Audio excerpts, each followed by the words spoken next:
Good evening, everyone, and welcome to TC Global's webinar series on COVID-19 and its impact on global ed and industry.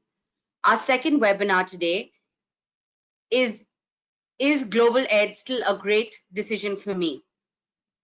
Before we begin, some quick pointers. We know you have questions, and for all of you, that have sent your questions in earlier, thank you. If you all have questions, there is a question box on your right-hand corner or at the bottom of your screen, depending on your device. Please feel free to use this to ask us any questions at any point in time. Bindu, our presenter, as well as our esteemed panelists, will be happy to answer them as they come. We will also be having a Q&A session at the end of the presentation. We will also be conducting some polls to get your feedback during the session. Please just click on the option you see on your screen that suits you. If you have a problem clicking it, please write in your answers to us, because it could be that there is a lag in the internet connection. With that being said, I would like to now introduce Bindu, who's been a part of our IR team, who will be walking us through Is Global Ed Still a Great Decision for Me? She's been in the industry 20 years and is an expert on the topic. Over to you, Bindu. Good evening. So this is the second in our series of COVID-19 impact series. And the first one, we actually discussed the market updates and what is still pending. This one says, is global ed still a great decision for me? We know that a lot of you are in that mindset that should I or should I not? Now, this is an opportunity to ask us questions while we go through it. Before we start, let me just quickly introduce our wonderful panel to you. If you guys can just put on your cameras for a second so that we can all see.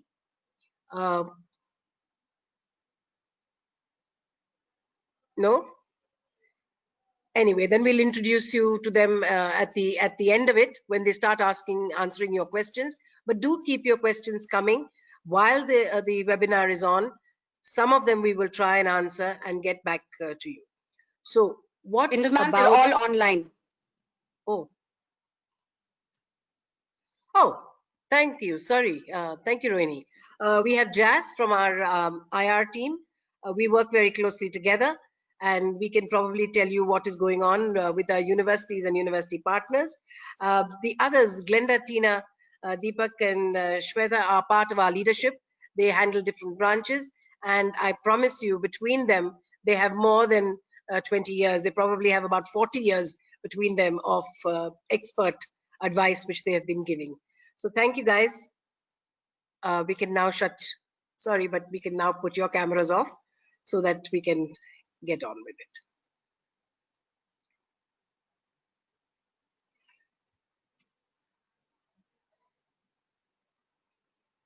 Now, TC Global, who are we? We used to be the Chopras, and we are now a TC Global. We are a young, very young, dynamic organization.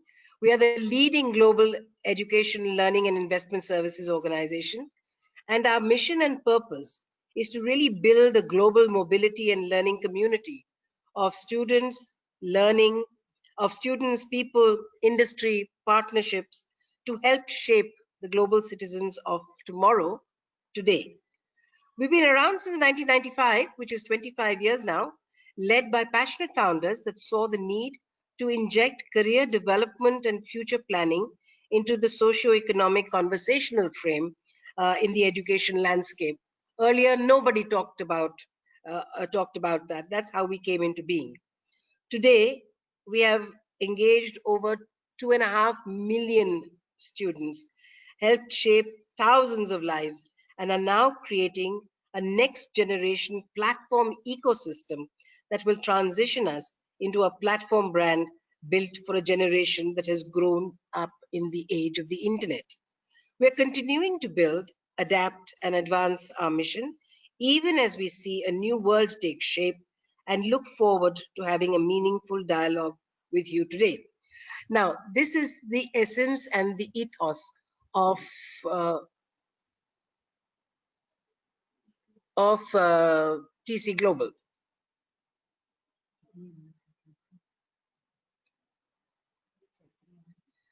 All right.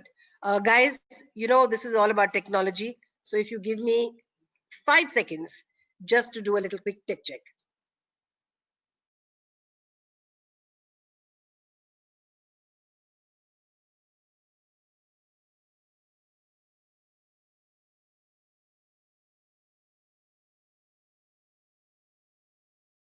Guys, if you can see my screen now, if you can just raise your hand in that box, it'll be wonderful.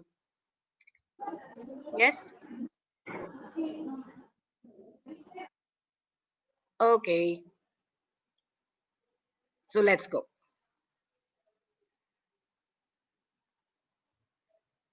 What is today's session about? You know, should you or should you not go is only one part of it. So what are we covering today? You know, there's a lot of statistics around, a lot of surveys being done. We have tried to collate some of those surveys done by very credible organizations and the stories that they tell, the narratives that they talk to us about. So one is that the trends that these stats and stories are telling us, what we have picked up from the marketplace. And this is again based on not only statistics, but also our experience, our chatting with our partners, with the high commissions. So, what are the trends that we are seeing?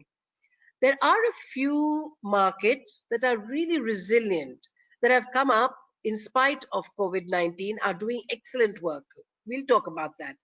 And of course, we're going to be talking about taking advantage of the opportunities, both financial and otherwise, that you can possibly get with the COVID-19 still being around the corner. Now, we have a little poll for you. If you can just answer the poll, that'll be really, really helpful. It'll give us an idea of the kind of attendees that we've got right now. So I'm hoping that all of you can see the poll. How many of, yes, what are you looking at from today's webinar? Do you want to know the future of global ed? Are you confused about what you want to do? Your RM or relationship manager suggested that you come in. Your parents or friends made you. That'll be terrible. And I'm not sure, which is normal. So if you can, let's give it about another 30 seconds. Wonderful. About 65% of you have voted.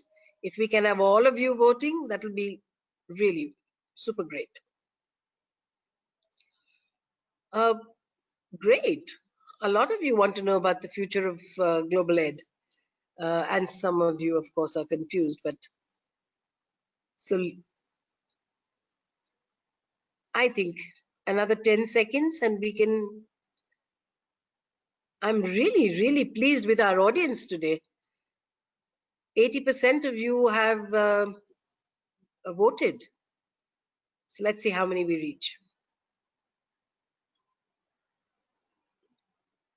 5 seconds more and then we can shut down.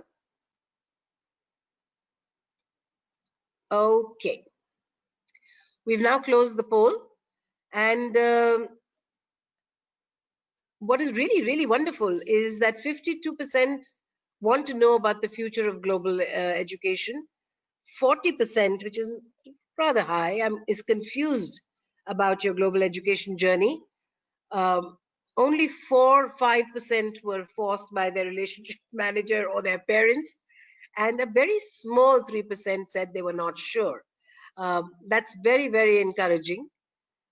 It's a great way of going ahead, so that we find that a number of you do want to know what what the global ed journey is going to be.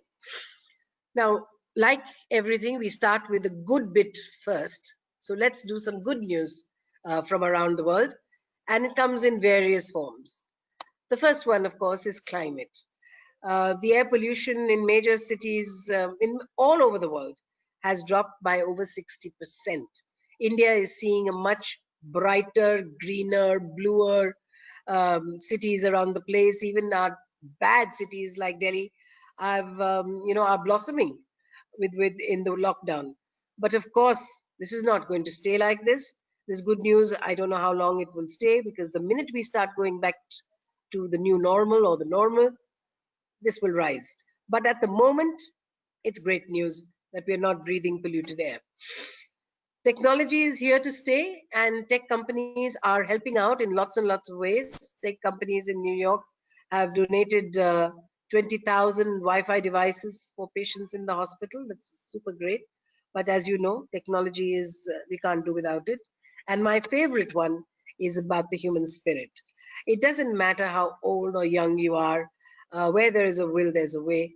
Here's an 89-year-old in Chicago sewing masks. She made 600 masks, which she donated. And my generation, I think, listening to the Beatles. I don't know how many of you youngsters listen to it, but they're a super great band. So from here, let's go forward and look at what the world wants to know. And when the world wants to know something, there is only one place to go to, isn't it? Actually, there are two. One is, of course, us. But the one the world goes to is Google. If you type in when into Google, the two questions it automatically throws up is, when will the lockdown end in India, and will Corona end? Both questions difficult, both questions open-ended, but the lockdown, we can see an end coming to it. We're on the 2nd today. Tomorrow is the last day for lots of green zones. But even when we've been extended till the 15th of May, the lockdown will end.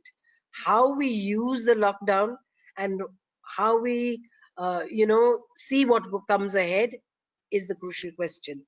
We need to have learned our lessons. When will Corona end? If I knew the answer to that, I promise you I'd be a very rich woman. The problem with Corona is it's going to take 12 to 18 months. As soon as the vaccine comes out, we will know when Corona will end. It's always going to be around, but those are your main questions. What we are talking about today is, how does this impact the global education? My next poll is again about you, is to just see what kind of people and who is uh, on our webinar today. So if you can just tell us who you are. Are you a parent, an aspirant who still wants to apply, an applicant who's already applied, an offer holder, in which case we have lots to say to you, or an international student who's here on holiday, so, and wants to know what's next is going to happen. So if we can, we'll give you about 40 seconds or 50 seconds more. And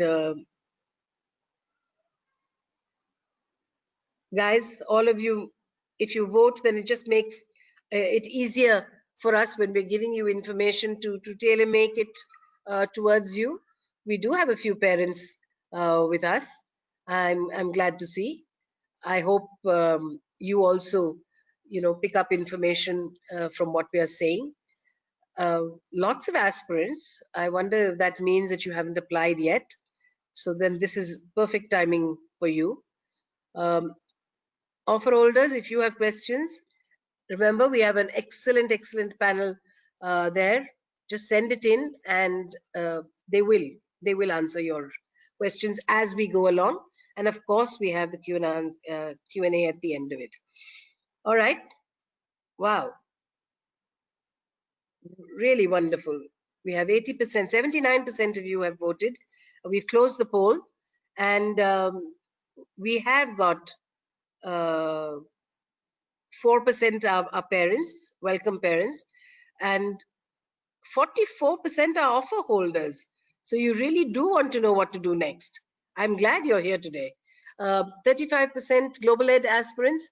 You really need to, if you haven't applied already, then please do connect with us on our website.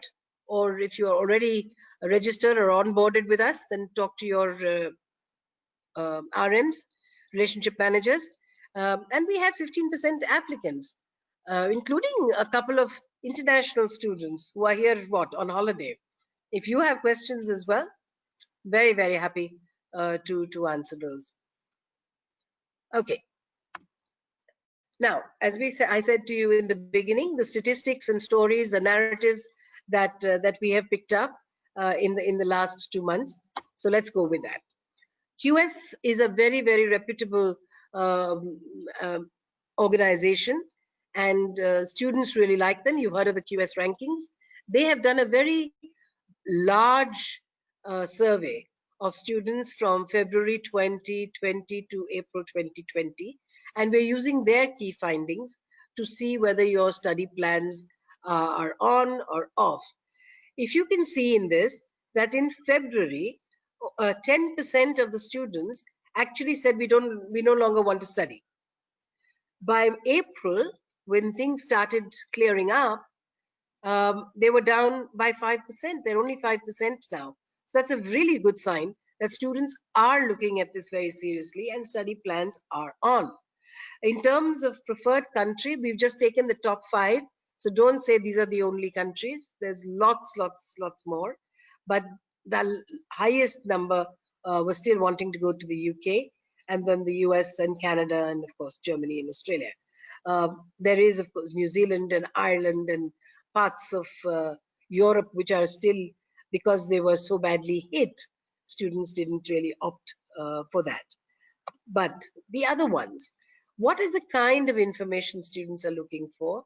We are also basing it on this, and we're giving you ideas and information based on these kind of surveys. So if this is what you're looking for. So a lot of them are talking about applications and processes and course structures and entrance exams and English language. What do I do with no English language, being allowed right now? The places are closed. But the one that really stood out for us was how to defer my application is only 12%, which is a very good sign, which means people are looking at still studying outside, no matter what. And we are now going to be talking about, if you can't get there, how do you start? So these are very, really encouraging signs. Because you can't get to a lot of places, a lot of campuses right now, the borders are closed, nobody can travel, the COVID-19 is all over the place, countries are on lockdown. So one of the questions, of course, was starting a course online. This was again a very encouraging finding that only 26% said no, that they didn't want to go online. Nearly 50% said they wanted to go online, and we are finding that they have. Countries we are going to do that as well. We're going to talk about it. But there are countries which are starting in May online, and students, it's been very encouraging. Students are coming forward to begin the course. That was QS. Ernst & Young also did a very strong survey of the higher education system. And their findings were that in the current scenario, actually before COVID-19 really um, hit there was a supply and demand gap. It's on. Sorry, I've just been told that I don't have my video on. Sorry, guys. Um, the supply and demand gap, was there. People were going in to study, and the demand, the difference between the supply and the demand gap was very low. But now the funding regimes were in place. You could get loans. There were newer models, newer courses, and this was all, just before the COVID-19 hit. There was increased student mobility. People had started applying. People had decided to go abroad to study. The whole world had opened up, so to say. If you looked at a map, there were students applying everywhere, in every country. It didn't matter. So that was on. There was a huge amount of focus on outcomes and quality. People were talking about ROI.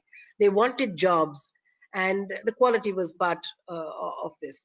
This was all, the landscape, the current landscape just before the start of the COVID-19 lockdown. And of course, there was an importance of employers, because unless you have employers, you have no jobs. So that was the current trend that was picking up just when the COVID-19 hit.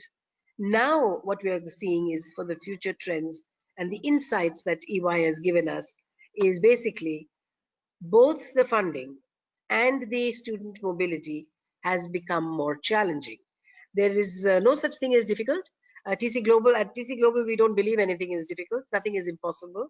It is certainly more challenging, and we have to apply our minds far more to be able to get this going.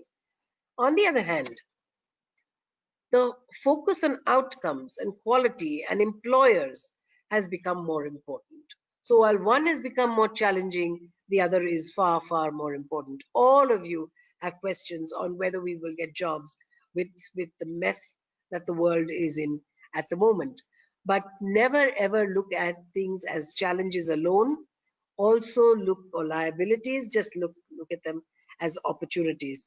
There are lots. So these were some of the trends that we got from these very large credible surveys that were done.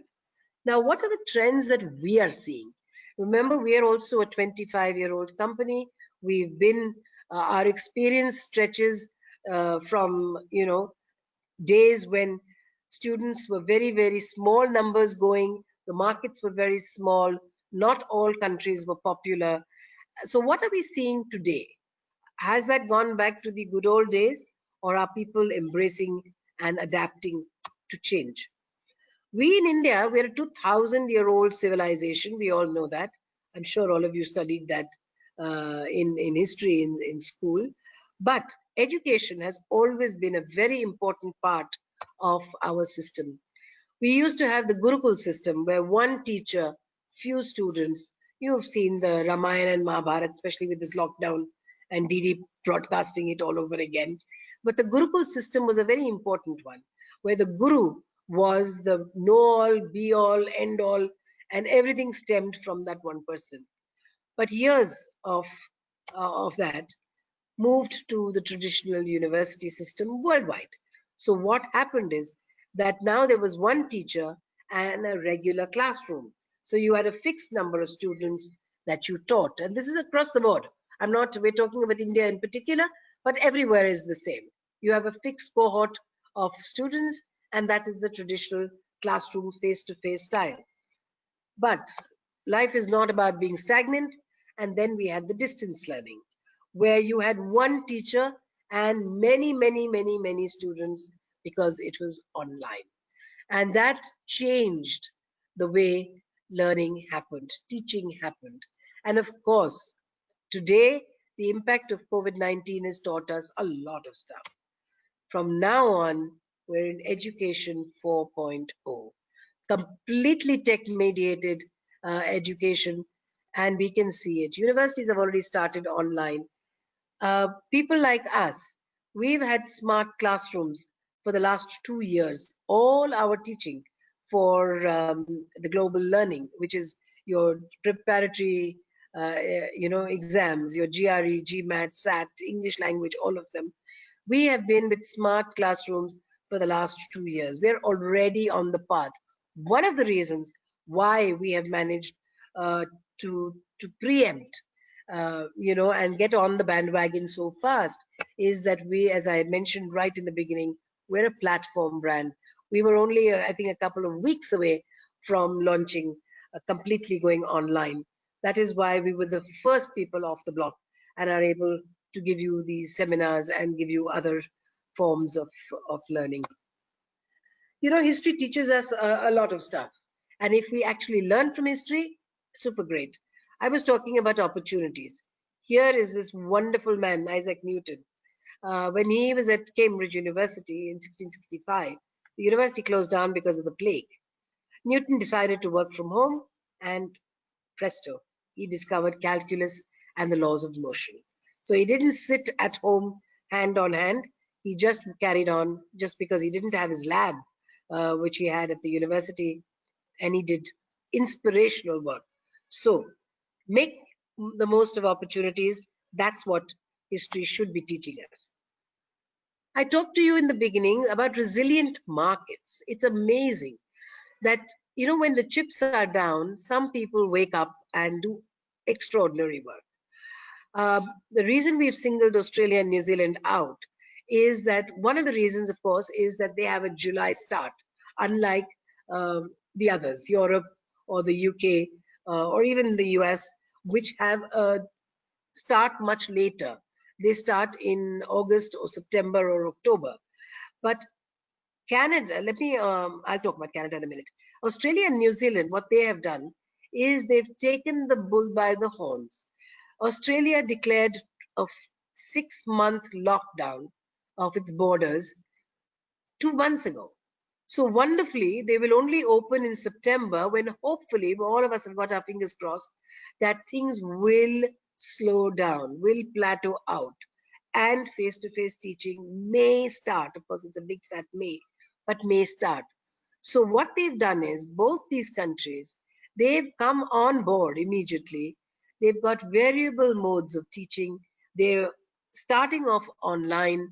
And over here, I must say, we have a wonderful webinar on the 4th, on a Monday, with a demo class of online teaching. I'll talk about it a little later, but just keep that in mind. So variable modes of teaching and intake flexibility. They haven't said that if you can't come in July, sorry, buddy, that's over. They haven't said that.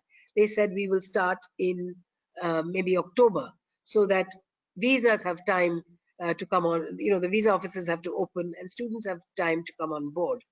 Of course, now the next question, of course, is going to be: will I get my PSW? Can I get my stay back options? Surprisingly, wonderfully, I don't know what other adjective to use, all countries have said that PSW is not going to be in any way affected by going online. Australia has even been gone one better. They know that it costs a lot of money. So they have given you the option of doing it by subject. You can do one module now, and then you can do one more module, and then be ready to go face to face. And you only have to pay for that module, so you don't have to pay the full semester fees. Intake flexibility, you can go later, absolutely. New Zealand is also doing the same. They have moved from level 4, which means you couldn't move at all out of your houses, to level 3 because the COVID-19 impact has been lowered. They too are going online, and they too are moving their intake forward. University and governments are supporting students like never before. Over here, I have to say that the US also has a bit of support from the government. They're pumping in a lot of money, but not the way Australia and New Zealand are. New Zealand is willing to give a student 350 New Zealand dollars to a student who has been there for a while and was already working, doing a part-time job when COVID-19 struck. If you're in that boat, you can have government support. Australia too, if you've been there a year and you're a student and you've been working, the government is supporting you with actual money. So these two countries, we feel, have shown so much resilience and so much fortitude, and have been so pro-student, that we felt that we should at least make mention of that. Canada is the other one we have got here. Canada is also saying that if you want to come there, and they're becoming very flexible, but theirs is that if you want to go online, if you have a visa before the 18th of March, you can go online. Otherwise, you have to defer. By the way, the rest of the world, other than Canada, everywhere else, if you want to start your course online, you don't require a visa to get to that country. You can do it without a visa, and when the borders open, when the High Commissions open, when VFS opens, you can apply for your visa. Parts of Europe are also going to start picking up. The curve is now starting to flatten. There have been so many deaths in Spain and Italy, but thank God, I probably should say touch wood, that soon Europe will also be open. At the moment, they're still on a partial lockdown, but they are slowly opening. So these are the resilient markets. If you need any other help in terms of university specific, course specific, or market specific, do connect with us at tcglobal.com or talk to your RM, that's your relationship manager, and please get information, and whatever you decide, do it from a perspective where you have the information.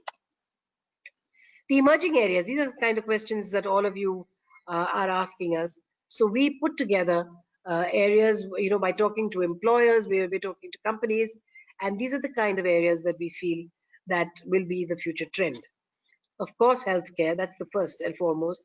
By this, I don't mean only doctors. We're not talking about doctors alone. We're talking about nurses. We're talking about healthcare management. We're talking about community health, public health, dental hygiene. There are lots of healthcare ethics in these areas, and there will be jobs in it, especially now that the world has learned what can happen if we are not careful. So technology, I'm not going to dwell on this. Technology has always been there, is there, and will always be there. So whether it's a software, hardware, it really doesn't matter what form of technology, it is here to stay. Make no mistake about it. Anything that you study in the area of technology should be fine. This is an area that has become popular in the last year, but now is going to grow in stature. Look at the e-commerce. There's been the whole world is now online. So even older people who probably went to buy things are now buying stuff online. So logistics and supply chain, both from manufacturing point of view or the e-commerce point of view, is going to be an integral part. So that could be a really strong area of global education that you could look at. Humanities, I'm covering, I would include everything, including economics or geography or, finance and psychology, lots of stuff. Humanities covers everything, including sociology. Now with the demographics changing the world over, it's an important part of it. Sustainability, in everything. So whether it's sustainability in your building materials or in architecture or in wastewater management, uh, developmental policies, there's lots and lots of stuff in humanities as well. The sciences have been neglected a bit. Not too many people want to do sciences, but right now, as you can see, the biosciences have become a very important part of life, and it's an area which we think could gain prominence, which it hasn't in the last couple of years, could be a very strong contender. Big data and analytics is for the last few years now, I would say 2-3 years, it has been the most popular subject, and that's not going to change. So we've left it there. That's not going to change. So big data analytics, if any of you are doing that, please carry on. The other area which is really going to take over is research. PhD students, the kind of vaccine studies that are going on, and it's become very collaborative. The whole world is collaborating on this. So research as a subject is going to grow, as we go along. So that is an area that we need to look at as well. So if any of you are research ready and have always wanted to do it, this is the time that go ahead. The chances of getting funding probably have gone up. So what are the opportunities that we are really looking at here? Scholarships.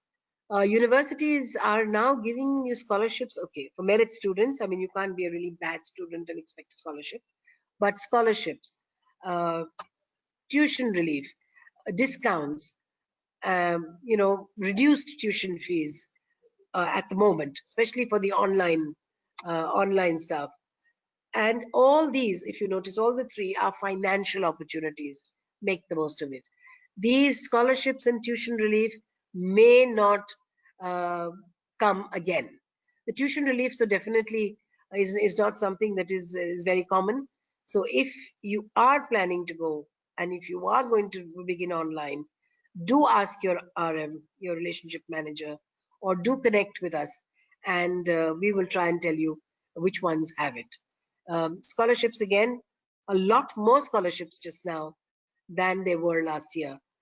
Um, and again, it's again university specific, country specific. So that is something that you need to get in touch with us.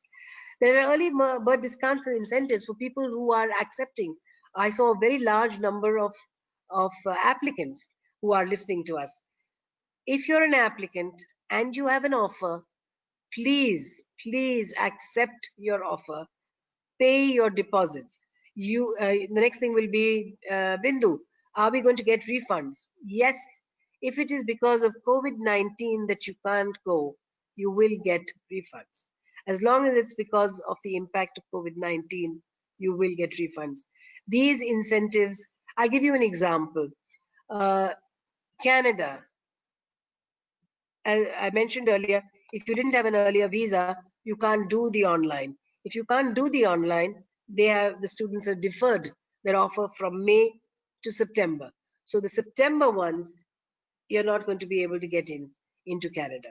So things like that. Please talk to us, see which ones have great incentives or discounts, for acceptances and deposits, and please, take our advice on this one and be prepared. The application numbers. A lot of people want to know, should I do an application? Should I not? Should I do an application? Should I not? Please do them. I just explained to you about Canada, how for people who've got the applications, have already made the applications, they might still get something in September. Otherwise, everything is now for January next year. So application numbers are going up. It takes nothing to put in an application. It just makes you prepared. If you don't want to go, or you can't go for whatever reason, it doesn't matter. These are, nobody's pushing you, nobody's actually picking you up and sending you there. So please make sure that you apply. The international competition, of course, competition has always been there. Everybody wants to talk about China and say there'll be less Chinese students, but I'm looking at it and saying the international competition is also, UK was so high. Brexit has already arrived. Uh, the labor market test is no longer there. You are in a pool of international students, and if you're skilled and you have the competency, you will be able to get a job. So international competition, it doesn't come from only within, it comes from everywhere. Is there competition going to be higher or lower? If that many students go, the competition is going to be the same. Competition has always been there, and India is a fighting nation. We know what competition is like. I don't think Indians should ever be scared of competition. So, and the last is the opportunities of visa. Now, why have we put it in opportunities? Because visa offices are closed, VFS is closed, but none of the visa rules have changed. So we know what the visa rules are at the moment. The PSW is still in place. That has not changed. So for this, what we are advising you is that if you think you're going to go, or you've paid your acceptance deposit, please contact us. Please get in touch and connect with us to get a list of documents that you require for visa, a visa checklist, and get your documents checked. Because when the visa offices open, there's going to be an avalanche of applications that are going to come in, and you're very difficult to get dates. So if your visa application is been checked and you're absolutely ready to go, that is perfect. Then it becomes like a quick snap of the fingers and you will get your visa in time. So that is why we put it in as an opportunity. Make the most of it, make the most of the lockdown, and get your paperwork together. Some of you might ask, why global education at all? So we have a number of reasons of why It's not just a classroom, it's beyond a classroom. We're talking about global experiences. We're talking about students from all over the world. We're talking about cultural diversity. You have people in your class, different colors, different sizes, different creeds, different backgrounds. And it is such a glorious feeling to learn something new. So, yes, textbook learning is always going to be there. Professors are again from all over the world. All your professors may not be from the country that you're going to. So, if you're going into, say, uh, Ireland, all your professors may not be Irish, or you're going into Germany, they may not be all German. They will be from all over the world. So those are, the global experiences of knowing, how the other half lives, or picking up stories. When we go from India, we have so many stories about us. I'm sure the Nigerians or the, South Americans will have theirs as well. The cross-border opportunities are tremendous. Sometimes it may be an internship, especially if you're, say, in Europe, when you go across the border to another country to do an internship. Or it is certain courses which take you as a group for a study tour to another country, to another place. And it's all part of your course. So all these cross-border opportunities which come, these you cannot get by sitting here. And it's beyond just the classroom. Networking is one of the most important aspects of studying abroad. When an MBA student goes abroad to study, he doesn't go to gain only knowledge. He also goes to network. So the networking is limitless. You have a whole year or 2 years in a classroom with people, and you make, of course, lifelong human connections.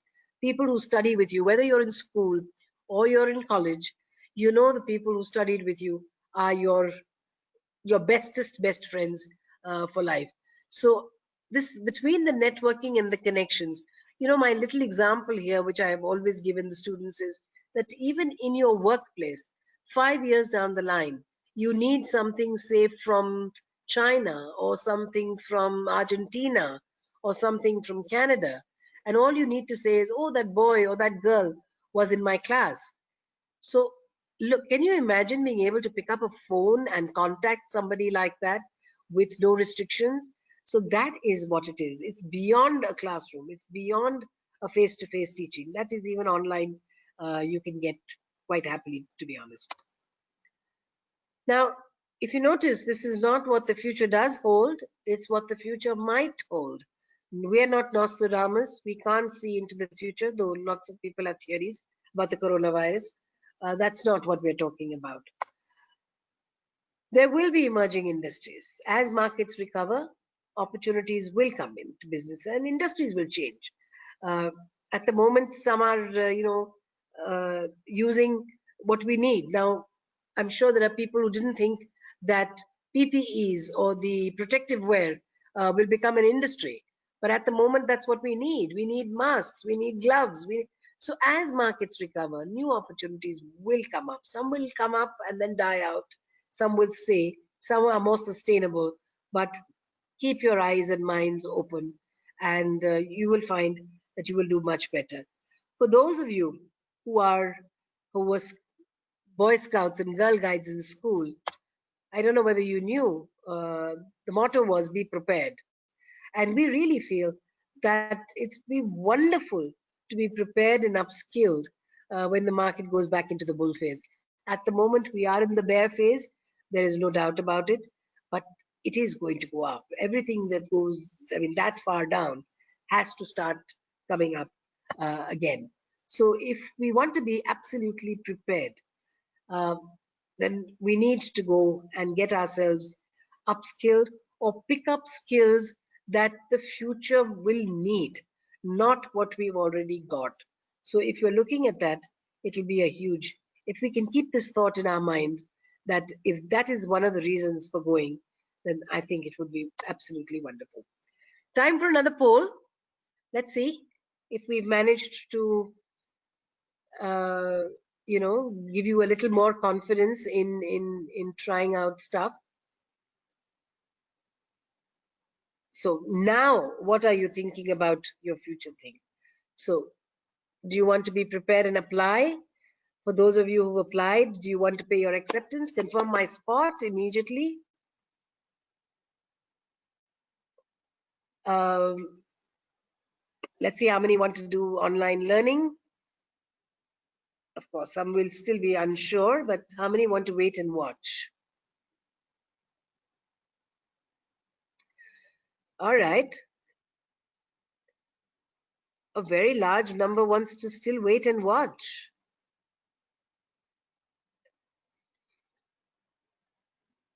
Yeah, let's see. Not bad. We'll give you another 20 seconds.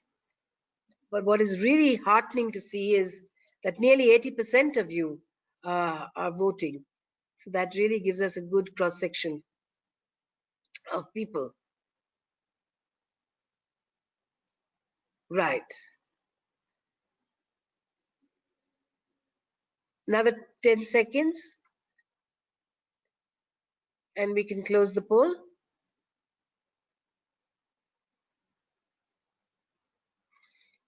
All right. Interesting. 29% say be prepared and apply. All right. 14% of you, the ones who want to confirm my spot, please connect with us immediately. Let us help you to confirm your spot. The 11% who would want to start with online learning, let us know which country we're looking at, and we can guide you in the right direction. Over 40% still want to wait and watch. Fair enough. But if you need any extra help, any extra guidance, any extra information, please feel free to connect with us either on our website or from the or with your RM, your relationship manager. All right.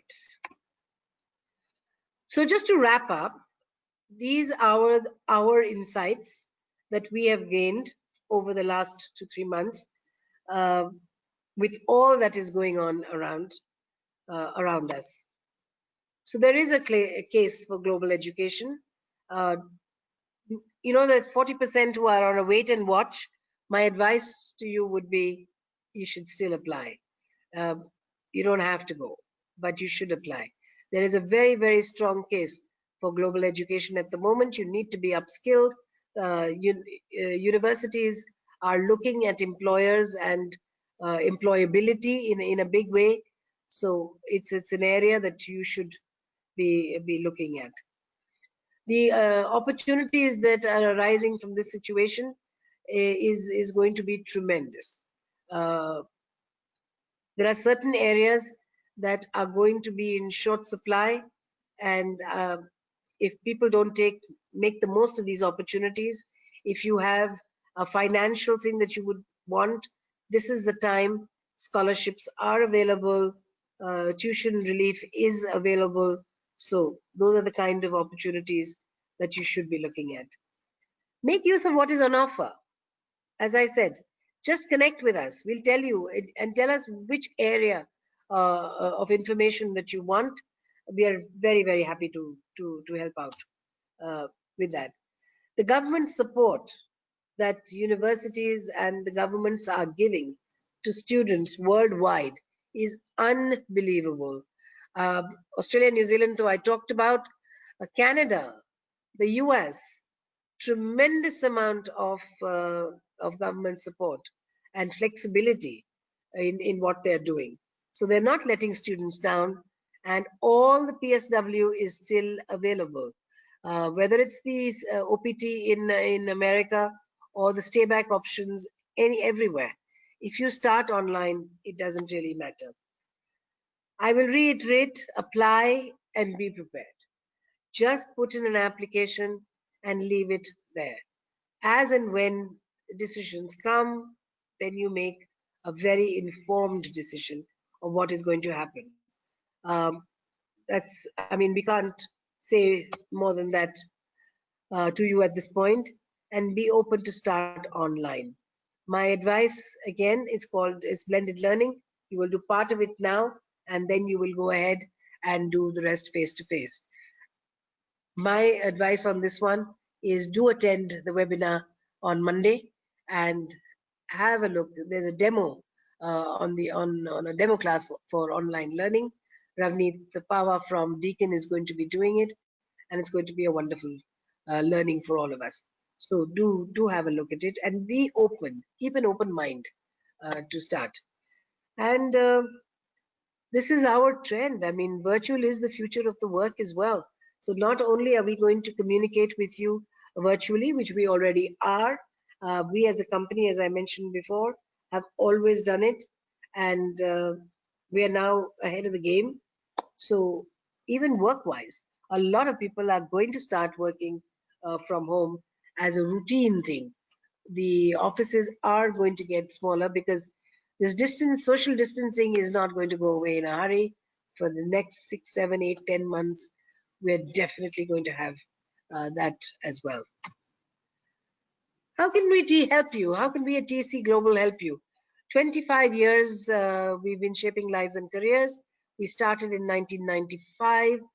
2.5 million student interactions, which is not a small number. We send students across the board. With no country do we ever say no to. So with the number of partnerships that we have, we're pretty much covered, not only in terms of countries and universities, but in courses. So whether it's a design course or a particular course in real estate or the traditional MBAs, it doesn't matter to us. We have so many partnerships, small ones, big ones. It's amazing how many partnerships we have at the moment. We of course have our different divisions. Global Ed, which is what I'm talking to you about, where we do we talk to students about shortlisting, their aspirations, their applications, all the way up to not only their visas. They're still our students, and even beyond the visas, you can always get in touch with us. Our global learning is now at the moment virtual, which is our GRE, GMAT, all the English language tests. This is all about teaching, our teaching arm. We have global investments and global workplace as well, which is connected to education in the sense that we work with education companies. So that's how TC Global can help you. As I'm reiterating all the time, that just connect with us on our website, and you can onboard or register with us over there, and somebody will get back to you immediately. If you're already registered with us, please feel free to talk to your um, RMs. Question and answers. I'm sure we've been inundated. I'll hand it over to Rohini and our panelists to let us tell us what the questions are. Rohini, over to you. Much, Bindu ma'am. That was very insightful. Panelists, can I ask you to switch on your screens, please, so that our audience can see who's answering what question? Thank you. I'm going to ask just the first question. One of the questions, and it's been asked a couple of times today in today's session, is will there be a reduction in fees as we are expecting income to go down as well because of COVID-19? Sure. So I'm Jess from the International Relations team. It's a good question, and I think it's understandable why it's being asked. Bindu actually touched on this already, but it's unlikely you'll see a reduction in fees. What you will see is financial support in other ways. So a lot of universities are introducing scholarships and other financial aid to help you because they know that COVID-19 is going to be impacting you. So there's unlikely to be a reduction in fees, but there'll be other things in terms of scholarships, etc., to support you. Thank you, Jess. Glenda, if I can ask you the next question. Is there a deadline on deferment in any of the countries in case that's what students want to do? Okay, so there are various countries who have having different kind of deadlines. So for Ireland, a certain kind of universities deadlines still differ. If you're having a plans to differ, you must update them before. And for Australia and New Zealand, there is not specific deadline that has been given, but if you're looking to start an online class, you should be informing them by next month. Similarly for other countries as well. So if you have any particular countries in mind, then you can just probably send across. We'll be able to guide you accordingly. Thank you, Glenda. Deepak, the next one's for you. We have students who already have offers for Canada, and they're worried about the job opportunities that are available post completion. Would you like to shed some light on that? Yeah, sure. So I think people, number one, who have the offers for Canada should immediately accept them, move forward, and especially for the ones who are holding visas already, colleges and universities are giving the option of online classes with the option that even if they do 50% of the entire course sitting in India, they'll still be able to avail the PSW options. So that's a big plus in terms of Canada. In terms of job opportunities, as Bindu ma'am had outlined, change is the only constant. We must recognize that. And there will be a lot of opportunities in the areas of healthcare, IT, robotics, AI, which will be coming up, and students can surely capitalize on all of those. Thank you for that, Deepak. Tina ma'am, if I can ask you the next one. I planned on my living costs that would be covered while working in Australia. And I was assured by the university reps that I would indeed find a job. With the ongoing crisis, would it be significantly difficult for me to find a job while studying there? So it actually depends on the visa norms and the government, what they decide about part-time jobs. Part-time jobs are generally available in Australia and they pay very well. So you are able to cover up a lot of your living expenses. However, with the current scenario, we will have to see what kind of norms they put in place for students to go ahead with part-time. I'd like to just add to that. That especially Australia, the others are yes, but Australia at the moment is allowed them full-time work. So as long as COVID-19 is, the impact is still on, I don't think they should, if they want to work, they can work. Australians are out on Bondi Beach celebrating. So, there are jobs at the moment in Australia. So yes, if you do want to go, start your online course, get your visa, and don't worry, you will find part-time jobs.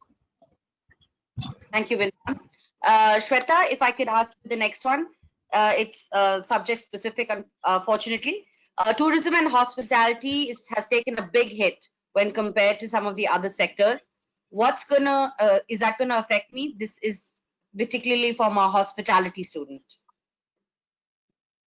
Sure. I think as we all discussed that the other sectors are gonna come up, and I mean, right now, for example, we are all thinking that it's only healthcare and a couple of other sectors which are there in the picture. But I'm sure that slowly and gradually, even hospitality and tourism will also come back. And as Bindu ma'am just outlined that people are back on Bondi Beach, so of course things will be back soon. And I think whatever course we are talking about something which is they're gonna complete their education another year or year and a half. So 12 to 18 months is a good time to for things to settle down, and hence I feel that the jobs will be back in that sector too. Thank you, Shweta. I can still add to that. Yes, hospitality has taken a hit. There is no question of it. But remember that all the hospitality and courses that are there worldwide, if it's a 4-year program, it's 6 months classroom, 6 months work. So the 2 years are built into a program. So in 4 years' time, you would have got 2 years of work experience. And let's again cross our fingers that the world does come back, new normal or not. People are still going to travel. Thank you, Bindu ma'am. In fact, Bindu ma'am, the next one I'm going to ask you. There are lots of questions around visas and biometrics. You did mention that you can apply once the high commissions are back and the consulates are back. But what happens to the biometrics? Given what they're talking about social distance, the question is, how are they going to handle the biometrics? Well, the same way as we're handling social distancing in stores. I mean, we're standing 3 feet apart. We're going to be doing that. But right now, all we can do, everything is closed. VFS is closed. The high commissions, consulates, everything is closed. But they do hope to open by towards the end of June. That's what we are hearing. And we will keep everybody updated. Our website will be updated. So yes, you cannot actually apply or file a visa application right now, but we can keep the paperwork ready. Biometrics are not in place. So please don't start panicking over it. They will come up with some solution on that. As and when they open, the biometrics will start. Biometrics are not going to go away, okay? Next thing you say is that Bindu said that biometrics will go away. They will not. They're part of the process, but how it's to be done is a process that every high commission is dealing at the moment. Thank you, Bindu ma'am.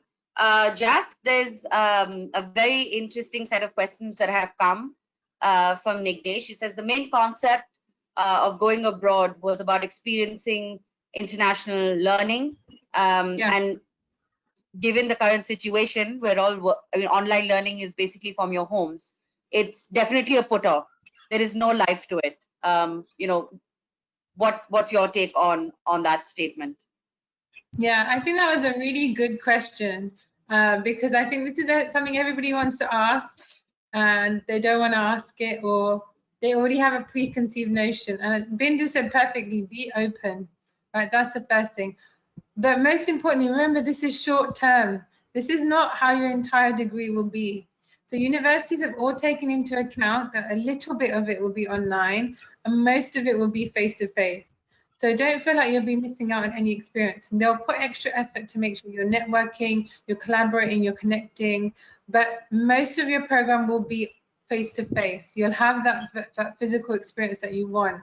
That's the purpose of Global Ed, like Bindu said. We have a session, a webinar, which Bindu will talk about in a moment, coming up on Monday, which is about online learning. So you might want to check that out as well. And I'll add to that, instead of looking at it as a liability, I just talked about making it an opportunity. You're going to spend 2 or 3 months in online. I agree. It's not the best way forward. 100%. There's nobody here on the panel that disagrees with you. But look at it as an opportunity. Look at the amount of money you've saved in terms of living costs. So look at it like that. And instead of doing a 12-month or a 15-month course, now you're going to be doing a 9 months, but you're still going to get the opportunities. So. Thank you, Jas. Thank you, Bindu ma'am. Deepak, again, there's a kind of question, so I'm going to ask you: will they be resuming online? Will they be resuming face-to-face classes for students planning for January 2021? Okay, thank you. Right now, the situation is very fluid. I don't think any of us can really answer that question. How the situation around COVID-19 actually evolves is going to give an answer to that question as to when international borders will again open up. But yes, we are expecting and hoping it will be as soon as possible. So January 2021, not sure, but we'll keep our fingers crossed. Thank you, Deepak. Glenda, for you, there are a whole bunch of students and parents that are listening to us as well, are worried about results coming out for both school students as well as college students that were actually looking at 2020. They would like if the panelists actually help shed some light on how to move forward to actually get into college, university. All right.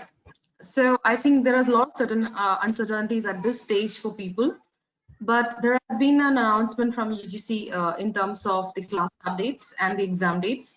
And I think government is seriously looking at the final year results much faster. So even though your exam may happen towards end of June, the results should be out by July. That's the new announcement which has come in, and the mask cards, which is going to come out by August. So the countries like UK, Australia, even for Ireland and Europe and other countries, even for Canada, it should be all right for us to make it at that time. We still have time to make it for the visas. Whereas in the CBSE and ISCSE still in discussions, and I think they are also looking at July for that particular results to come out. So at this moment, we need to wait to have an exact date in hand, but July is looking positive for us to get some results. Thank you, Glenda. Tina, if I can quickly ask you as well, I know we're short on time. Sorry, Jas. Sorry, just to add to Jas, that, universities are aware that there's a delay. So even if you don't need to worry about that, that's not your concern. The universities need to be adapting to that.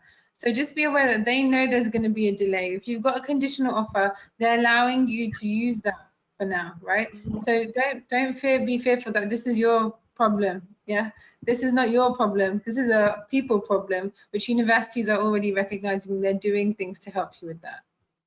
In fact, I can add to that, even the high commissions they know that exams have been cancelled. So they're also learning to be more flexible. I mean, the Irish government is actually beginning to take Duolingo as a temporary measure as part of English language. So everybody is learning to adapt to this. But keep connected with us, and I promise we will make sure that you're updated. Sorry, Tina ma'am, back to you. The question, in fact, we've got about 6 or 7 students that have asked us. They have received scholarships from the universities that they applied to, and they would like to consider deferring the offer to 2021, but they're worried if the scholarship will carry forward as well. Okay, so scholarships are basically given for this particular intake. So it's very unlikely that the scholarships can be deferred as well. You may have to reapply for these scholarships. So this is the right time for you to accept these scholarships and take advantage of it and go ahead with it. That's what I would suggest. Thank you, Tina ma'am. Shweta, a question for you. I have already received my visa for the next intake. How will the extension of my visa work? Yeah, so in this it really depends which country is this for, because if it is for Germany, or let's say if it is for Canada, we just have to submit the deferred offer letters, and the students can fly on the same visa, and once they're there, they can get the extensions done. If it is a country specific, UK, yeah, sorry, it's for the UK. For UK. It's for UK. Okay. So if it was for May intake, few of the universities have started online. If they're not joining online, they will have to just submit the deferred offer letter to their respective visa, branches, and then we can get their deferred. I mean, we can just get the visas extended from there. Okay, Perfect. I will Thank you add so to much. that. If it is for the UK, let me just add that the UK is only a vignette in your passport. It's only a clear entry clearance for 30 days. But don't worry about it. As long as you got it the first time, the High Commission will acknowledge that, and with a new offer letter, a new CAS letter, actually, not even an offer letter, they will give you, they will extend the visa. Thank you, Bindu ma'am. We've got a whole bunch of questions that have come in again, but one of the big ones that asked Bindu ma'am, if you can shed some light on this, is around the language, is around English language. Some of them have their IELTS that are expiring, and they are worried that universities will not accept them, will not accept it to get their final offer and for visa. So could you please share some light on that? Yeah, sure.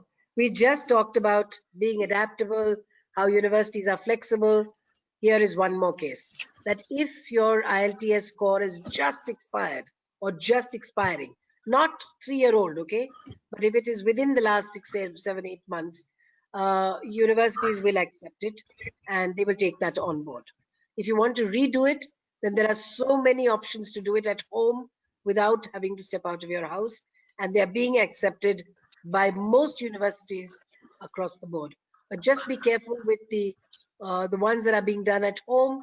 The high commissions may or may not accept it. For example, the Canadian one for the SDS, for the colleges, does not yet accept Duolingo. We don't know what's going to come up a little later. But yes, if it's just expiring, universities are flexible. Send it to us, we'll get it done. Thank you, Bindu ma'am. Jas, if I can ask you today's last question. I seem to have lost the question. Oh, no, I found it. Okay. Ishika would like to know, will there be any delay in the CAS deadlines? Will they revise those? Can I actually refer that one to Bindu? Because I think she'd answer that a bit better than me. Yeah, Okay. this is what Ishika. Hi, Ishika. Yes, we CAS deadlines will be. You wouldn't have got a CAS yet. You've only been made an offer. So once you get your the CAS has not been released by British University. UCAS deadlines. Bindu ma'am, UCAS Yes, deadlines. Oh, UCAS deadlines. Oh, sorry. UCAS deadlines is we don't need to defer them, extend them anymore. For what? You apply, you've already got your offers, you accept it for whatever it's worth. The UCAS deadlines have not been extended yet, but I think only marginally. So that's okay. I don't think they will get. They won't go into September if that's what you're waiting for. Thank you, panel. I think that would be the end of our question sessions. There have been a lot of you that have sent very specific questions as to your particular course and country choices. We will be answering them individually in the next 2 days. So please bear with us. But thank you for joining in today. We hope this session was helpful. Bindu ma'am, over to you. Yeah. All right. Thank you for. Sorry.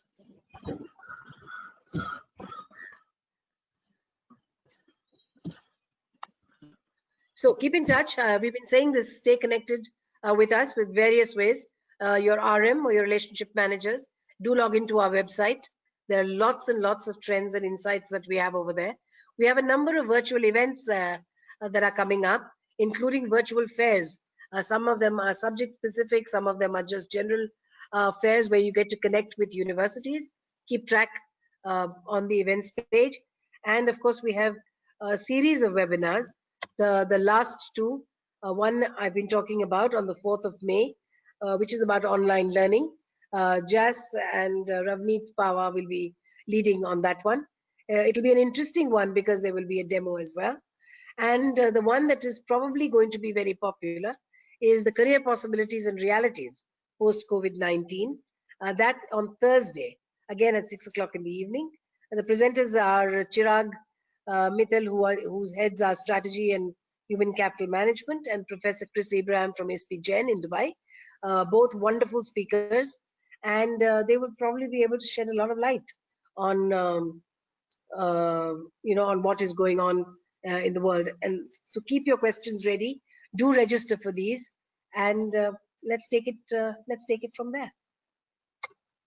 Stay connected. These are our Twitter, Instagram, Facebook, LinkedIn handles. We're available across the board on social media, so don't hesitate to send in a question. There's no such thing as a stupid question, okay? We don't believe that. So please do send in a question, and we will try our best to answer it. I hope we've been able to do some of it this evening. And in TC Global parlance, stay safe and speak soon. If you have any feedback or queries, webinar@tcglobal.com is your website, is your email ID to get to. Thank you very, very much, and have a good evening. Thank you, Bindu ma'am. Thank you, audience. You've been wonderful. Stay safe and speak soon.